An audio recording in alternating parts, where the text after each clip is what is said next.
நான் ஒரு கதை சொல்லிட்டா.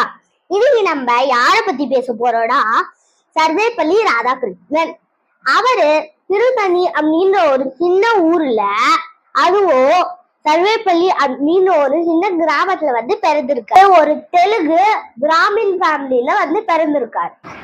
இந்தியாவோட ஹையஸ்ட் சிவிலியன் அவார்டை பாரத் ரத்னா அப்படின்ற ஒரு அவார்டை சர்வேப்பள்ளி ராதாகிருஷ்ணன் தான் வாங்கியிருக்காரு. Jawaharlal Nehru first prime minister of India Sarvepalli ராதாகிருஷ்ணனை மாஸ்கோல ஒரு இந்தியன் அம்பாசடரா அப்பாயிண்ட் பண்ணிருக்காரு. சயின்ஸையும் ரிலிஜியனை பத்தியும் சொன்னதுக்காக டெம்ப்ளேட்டன் அப்படின்ற ஒரு பிரைஸ வாங்கியிருக்காரு.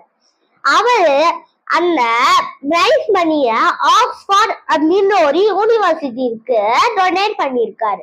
அவரோட சில ஸ்டூடெண்ட்ஸும் ஃப்ரெண்ட்ஸும் அவரோட பர்த்டேவை நல்லா கிராண்டா செலிப்ரேட் பண்ண சொல்லியிருந்தாங்க. அதுக்காக அவர் பிரசிடென்ட் ஆயிட்ட அப்புறம் அவரோட பர்த்டே செப்டம்பர் 5 டீச்சர்ஸ் டேவா அப்சர்வ் பண்ணியிருக்காரு.